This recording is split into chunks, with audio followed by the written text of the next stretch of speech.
Watch me ride.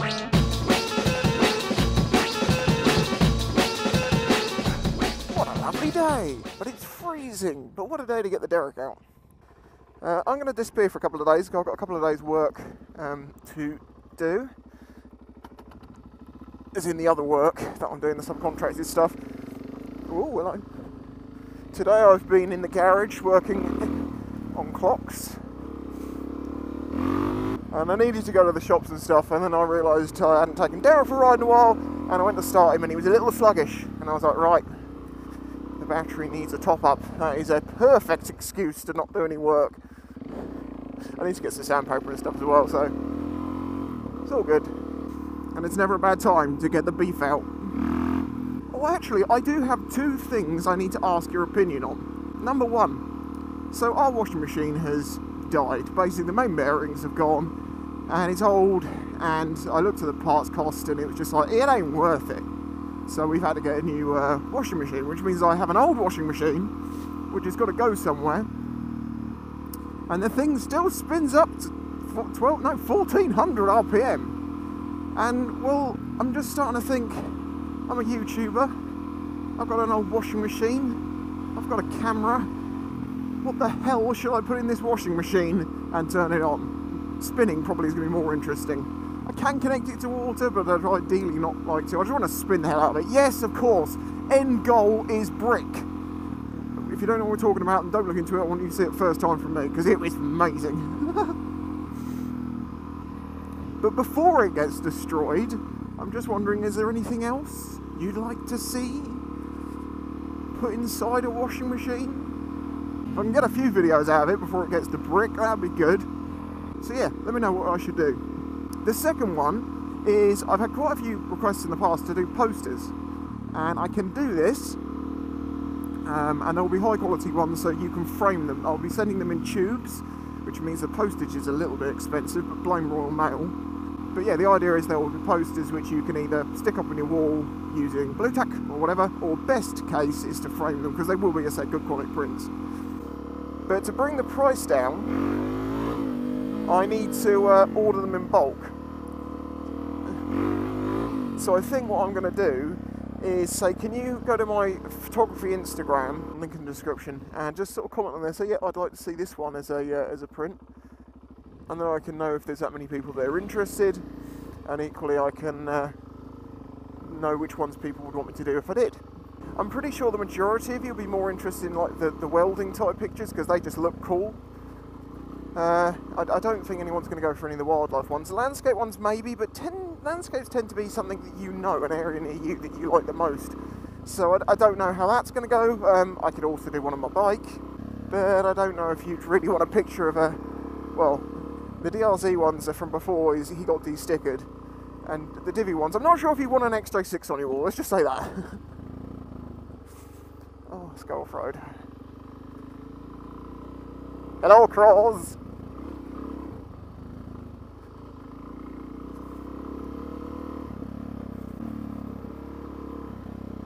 Gravelly.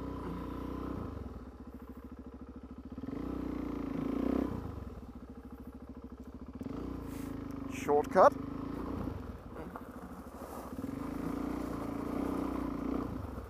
Very gravelly. Beef. Oh yeah, did you know that the YouTube play button has changed? The 100,000 one. No, it used to be like that silver actual button looking thing in a nice little case. You know, I always said I didn't really care if I get 100,000 subscribers, it's just a number, but I would like to get that award, just so when I'm old, I can put it on the wall and be like, yeah, I did that thing. Well, they changed it to this thing that basically is like a cutout of the shape with a mirror behind it, and then they put the play button bit in the middle, it's just stuck on the mirror. It looks terrible. It looks so terrible, I don't even want it anymore. So I think I'm going to make my own. No, I'm not joking, I think I'm going to make my own play button. And I'm going to do it to some random number, or maybe I should do it when I hit 100,000. That gives me, you know, a good few years to prepare. But then I was starting to wonder, how big a channel, motovlogging wise, can you get before you start requiring kids to make up the numbers? And when I say kids, you know, I mean, maybe let's say under 15. I just wondered that, because we all know from looking at the larger channels, some of them, that it appears the majority of the, well, a lot of the number is made up by some particularly young individuals. I think it's quite similar for Instagram, because the amount of people that comment on stuff on like the bike related things, I am 99% sure most of them don't even ride. Oh god. Well, you better start. There's a couple of other random things I'm going to talk about. One of them is, you remember the video I did years ago called Remnants of War? Okay, I'm going to just sneak over this cycle. Just wondering if you'd like to see me remake that, because I watched it back the other day. I was talking to Yamaha 6 about something, and I mentioned it and he hadn't seen it, and I went back to watch it and I was like, this isn't quite as good as I remember it. I could do this better. Would you be interested in seeing that refilmed? I mean, like, I can take my second camera with me so I can actually film stuff that's further away, and I was thinking of maybe then, after redoing the first one and including a couple of other things locally, I'd go further afield, maybe into Portsmouth, and start having a look around all the old stuff around there, because I've been there in some vlogs, but I've never really looked at the surroundings. And then when you think about it, it's like, Jesus, it's actually kind of amazing, this area that I live in, all this stuff I get to see all the time. And it seems to be particularly interesting to Americans, because it's like we don't have stuff like this sat around. And of course you have some stuff, but not to the scale that we've got going on here still. And the age. I mean, Jesus Christ, I can go and stand on the castle that King Henry VIII stood on and watched his favourite ship sink. And then I could actually go and show you the ship, but I think that costs money. And I have seen it once before, and there's only so much of a old half a boat you want to see.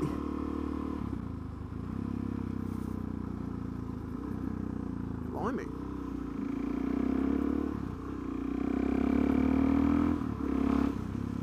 So again, let me know about that. I'm going to need lots of comments. I need lots of feedback. I have asked about the washing machine on social media. Of course, I'm expecting the comments to go from as simple as put rubber balls, bouncy balls in it, to set fire to it and put TNT in it, and like, it's like, this is going to happen in my back garden. Be realistic. Chucking a brick in it is getting close to the limits. There's something else that I've been sort of, I keep picking up bits and pieces here and there, and I started doing a bit of research into it, and I'm like, holy crap. Like, I'm not even going to say what a lot of people are going to think that this thing is. It's a theory, alright? It isn't anything beyond that. But it's to do with a lot of the catastrophic events that have happened in the past, well, about 12,000 years ago. And it's I'm not going to necessarily get into the civilizations thing, because you might know what I'm talking about here, but there is a lot of evidence to show that there was some catastrophic flood about 12,000 years ago. Before, this has been interpreted as, you know, lots of multiple little events that have added up and added up and added up. But when you actually start looking into, like, the new stuff they've discovered, drones are really helping to be able to get a sense of perspective, because sort of geology to do with the way that water deposits stuff is, what's it called? Is it called fractal? Basically means depending on how big or small it is, it kind of scales up. So, like, ripples in the sand by a little bit of water look very much like ripples in the sand, which is actually crushed up mountains. And this whole theory was argued about a lot, and they were saying, well, how would all this water suddenly appear from nowhere? And they said, well, it has to have been an impact of some sort of comet or asteroid. And I've seen loads of stuff from people like, this cannot happen, they have not found the crater, yada yada yada. And then, what was it, last year they found a massive 20-mile wide crater underneath the ice in Greenland. And it's, I think, is it a kilometre down? And they're going to be drilling it soon to try and get some stuff out of the bottom to try and find out more, as I understand it. There's an expression I never use so much in my life, as I understand it. I always have to clarify that I'm never saying I'm absolutely right, it's just what I've learned in my opinion, and I'm willing to have my opinion changed if the evidence given forward is logical, makes sense, and can be confirmed by other people in the same field as something that seems logical. It's interesting. It's also another thing I learned over the past few years is how science, you know, when you're young, or most people maybe, you think the scientists all work together, they're a jolly bunch, and they You know, they're always looking there to seek out the truth. And unfortunately, that's not true. Very often, people will start becoming blinded to the current theory that they believe, because that's what they've spent their entire life working on. And if something like this is proven to be the case, it kind of unravels their entire life's work.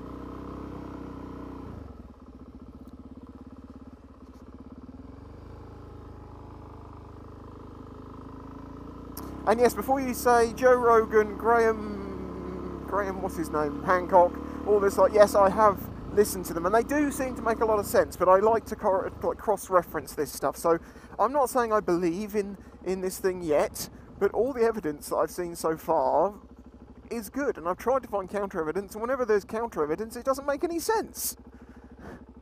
But as I say, yeah, the scientists will very often, they'll just blankly deny anyone, and if they say something that's against the status quo, as it were, they'll end up, they try and ridicule them, they try to prove them wrong, people gang up against them, and it's wrong. It's not what science is about. Science is about the truth, and a big part of the truth is knowing that what we believe to be true, very often the case isn't, and we got it slightly wrong. And you have to accept that it's an evolving truth. The truth isn't the set truth. It evolves, unless it's the case of something like, you know, I don't know, a murder.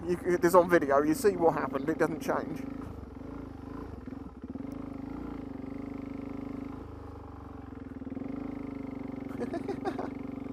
It's fun crabbing it around. Oh, nearly too far.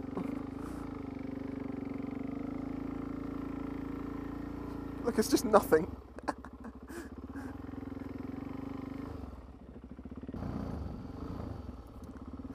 Try that one again.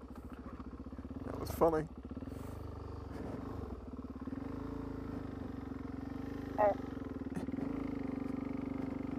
It looks like two separate tracks all the way along, and then they join up again. That doesn't help. Come on! No dirt, no dirt. No, we're not. Oh, okay, we'll go over here then. Your choice. We'll come out on the same path though.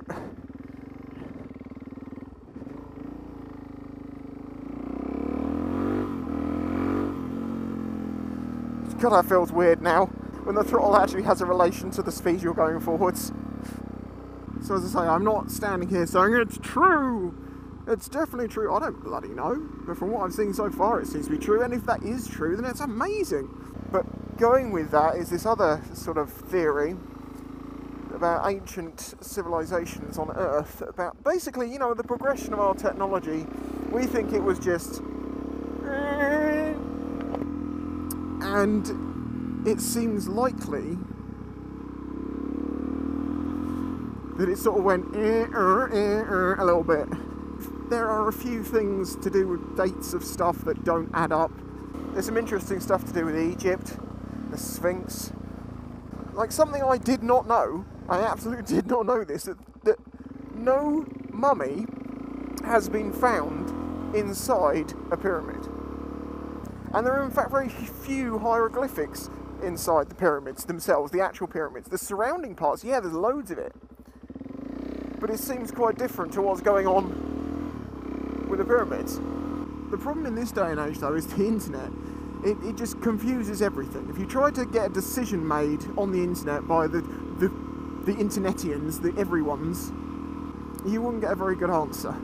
So whenever you get this little lead of truth come along, a massive ball of crap surrounds it that, you know, some are believable, some of them are not truthful, some of them seem realistic, but then all you have to do is chuck in half a dozen absolute nutjob ideas and everyone throws the whole idea out. And I also think that people purposefully perpetuate it. Like the flat earth thing, I don't think that many people believe in the flat earth. Compared to how many people talk about it, it seems like the bigger discussion is everyone just saying how it's dumb, and there's just a very few people that actually believe it, and a lot of those, I believe, don't believe it. They're just using it as a way of getting attention online, because if you say some crazy shit, everyone wants to come along and tell you you're wrong. But then again, the flat earth thing, there's one question that I have never ever heard asked. Okay, so the earth is flat. You're saying that we got that big ice wall around the earth. Okay, so what's on the underneath? Is there another world with another civilization on the other side? Or is it just flat? Is it like a tea tray under there? What's the deal? Of course, there's no logical answer to that because it's wrong. But I wouldn't spend any time trying to argue with a flat earther, really, about how I can prove that the Earth is round. I don't need to prove to you it's something. I know it is because it is. It's not a question we need to be asking. And if someone's asking a question that doesn't need asking, well, then you tend to ignore them. So the best thing to do with flat earthers and people like that is ignore them. But that's because it's so ridiculous. When you get into these other things, it's kind of like, oh, this all kind of adds up. You know, you've got these mega geological things going on, and it's a question of time scale. That's what that's come down to. And then they wanted a reason, and they found a reason, and then it all seems to make sense. And I say the whole civilization thing is basically saying that that there were more advanced civilizations around, and then we got set back. We were kind of set back into the Stone Ages in the same way that people see, you know, as, well, not necessarily a zombie apocalypse, but, you know, an apocalyptic event. Afterwards, it's always, we're back to farming and looking after each other, and they're basically saying that happened. And that would make some sense, because there does seem to be some places that had some technology a little bit too bloody advanced for the time. I mean, look at the Antikythera mechanism. There is a serious understanding of the stars, the solar system, maths, physically being able to make things, so much stuff, and yet, I mean, they've even got a gear in there which accounts for the wobble of the Earth, I believe. It's like, how the hell did they know that? It's amazing. And I'm quite glad that we seem to be at a very fast-growing angle of the realisation of what's been going on around us, or maybe that questioning what we thought was true before. And it's good that I'm young at this time, because I'm going to get to see a lot of these things probably answered, or, if not, argued a lot more. Anyway, I'm going to go. I'm trying to avoid ending up at Tesco's, but it's going to happen. Thanks for watching. Let me know about those things I've asked about. I will be back in a couple of days with a video, probably at the weekend, maybe just after the weekend. It's just the way I have to do things now. But it's good. I hope that you're enjoying the videos that I'm making. You can see 2019 is very much about making the videos that I want to make and not really caring too much beyond that. I've seen YouTube's different to the way it used to be. You don't, well, if you want to make successful videos, you don't make ones for your subscribers, you just make ones that might be interesting. Well, then I just make ones that I find interesting, and it tends to mean that my subscribers find it interesting too, and then it all works, and some videos get 700 views, and some videos get 5,000 views, and some get more than that, but YouTube 2019, I guess. Catch you next time. If you enjoyed this video and the other content on the channel, please consider following the links in the description to show your support.